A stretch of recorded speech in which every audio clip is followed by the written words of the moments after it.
அண்ணியை பற்றியும் அன்புமணி அண்ணியை பற்றியும் முகநூலிலும் வாட்ஸ்அப்பிலும் தொடர்ந்து அவதூறு செய்திகளை பரப்பி வரார். 2 நாட்களுக்கு முன்பு பார் கவுன்சிலிருந்து அவர் வழக்கறிஞர் பணியை தொடராமல் ரத்து செய்தார். அது இந்த ஊரை சேர்ந்த செங்கல். இந்த வழக்கறிஞர் இந்த ஊரை சேர்ந்தவர். அவருக்கு தக்க பதிலடி கொடுத்த பாலண்ணன். அது மட்டுமல்ல, இடஒதுக்கீடு என் பெருமைக்குரிய வன்னியர் சொந்தங்களுக்கு தரம் எடுத்த மு.க. ஸ்டாலின் அவருடைய தந்தைக்கு இடஒதுக்கீடு மெரினாவில் இன்னைக்கு தூங்கிட்டு இருக்கிறார் அப்படின்னா பாலண்ணன் போட்ட வழக்கை வாபஸ் பெற்றவங்களாக அவர் தூங்கிட்டு இருக்கார்.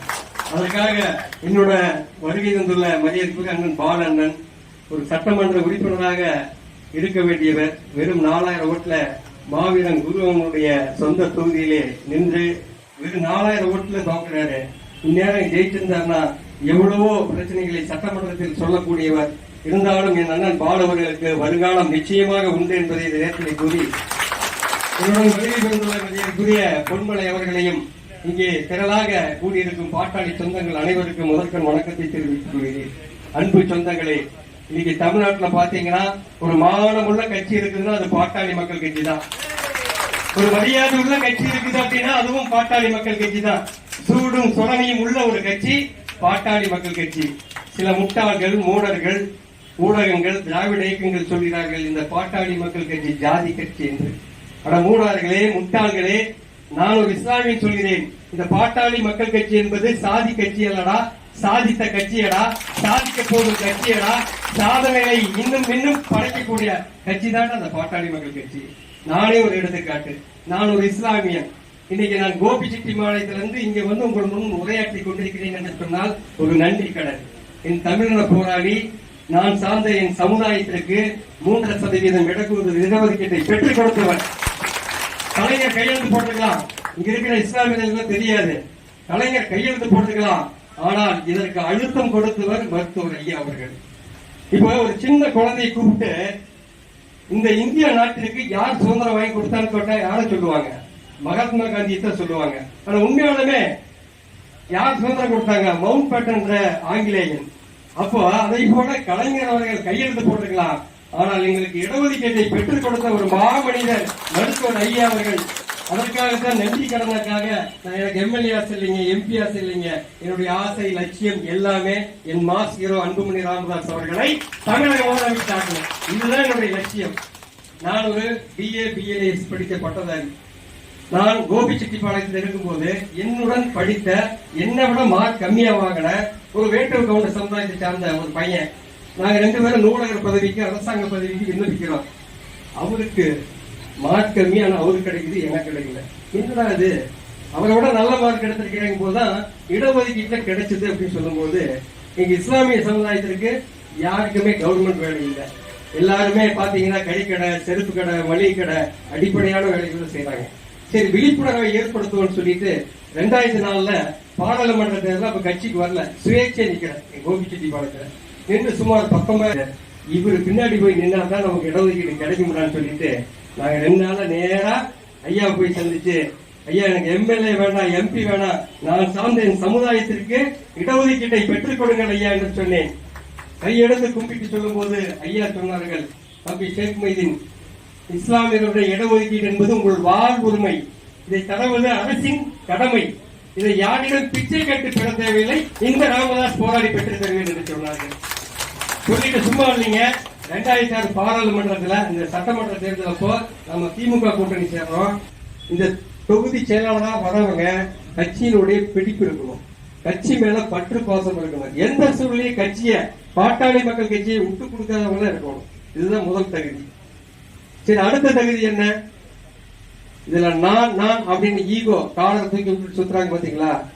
நான் தான் பெரியவன், தொகுதி செயலர் கொடுத்தா நான் மாவட்டத்தை மதிக்க மாட்டேன், அதை பண்ண மாட்டேன், அவங்களுக்கு கிடையாது.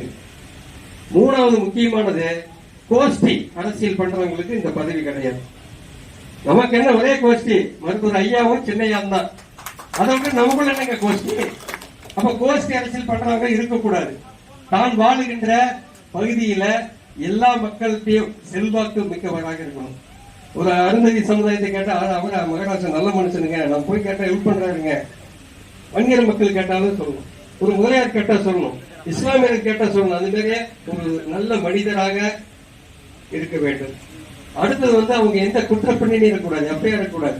கட்சிக்காக போயிருக்கலாம், சிறை சென்று வாங்கியிருக்கலாம், ஆனால் வேற மாதிரியான எஃப்ஐஆர் எல்லாம் இருக்கக்கூடாது, கட்ட பஞ்சாயத்து செய்யக்கூடாது. முக்கியமாக அதுபோக போன சட்டமன்ற பாராளுமன்ற தேர்தலில் நம்ம கட்சிக்கு ஓட்டு வாங்கி கொடுத்தவங்களா இருக்கும். இப்படி ஒரு 15 கண்டிஷனை போட்டு எங்களை எல்லாம் 3 பேரை குழுவா போட்டு அனுப்பிச்சிருக்காங்க.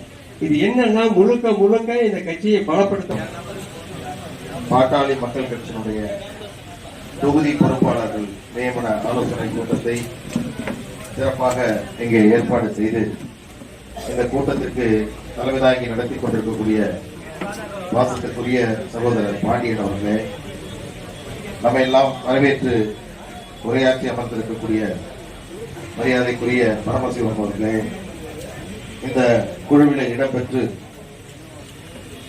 உங்களை எல்லாம் ஆய்வு செய்து மருத்துவர் ஐயா அவர்களிடம் பட்டியலை சமர்ப்பிக்க இருக்கக்கூடிய இந்த குழுவில் இடம்பெற்றுள்ள மாநில சிறுபான்மை பிரிவினுடைய தலைவர் மரியாதைக்குரிய ஷேக் வைதீன் அவர்களே, பசுமை தாயகம் அளிக்கிறது.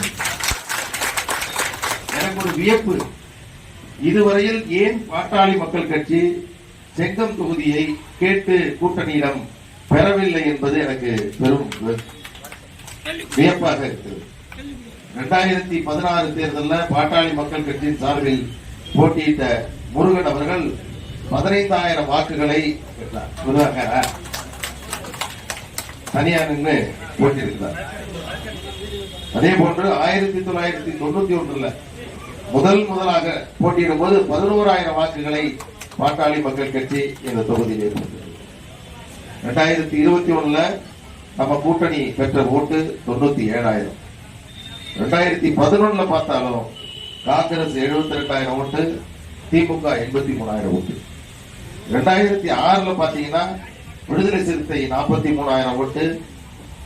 அடுத்து அதை எதிர்த்து போட்டியிட்ட அதிமுக காங்கிரஸ் விசி காங்கிரஸ் அவர் செல்வ பெருந்தகை நினைக்கிறார். போலூர் வரதன் 53,000. செல்வ பெருந்தகை நின்றுக்காருல தோத்துருக்காரு. அப்ப அது பழைய அது அப்படி ஒரு வாய்ப்பு கிடைத்தால் நிச்சயமாக இந்த செங்கம் தொகுதியை பெறுவோம்.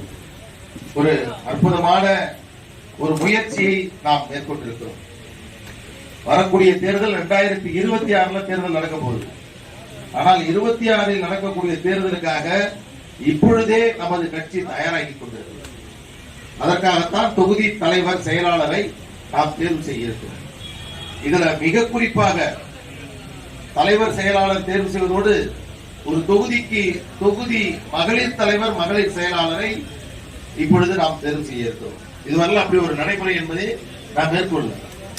மகளிருக்கு இடஒதுக்கீடு கொடுக்கணும்னா ஒரு பொருளாளர் அனிதா இருக்காங்கல்ல, அவ்வளவுதான், ஒரு பொருளாளர் கொடுத்தா ஒரு கட்சிக்கு பிரதிநிதித்துவம் என்று ஆகிவிடும். ஆனால் ஒரு தேர்தலில் பெண்களுடைய அவர்கள்தான் ஒரு வெற்றியை தீர்மானிக்கக்கூடியவர்களாக இருக்கிறார். அந்த 51% வாக்காளர் பெண்மணிகளிடம் சகோதரிகளிடம் அந்த வாக்குகளை பெறக்கூடிய சூழ்ச்சமம் நமக்கு தெரியல. முதல் நாள் வரைக்கும் தாய்மாரெல்லாம் சொல்றாங்க, தம்பி உனக்கு தான் தம்பி ஓட்டு,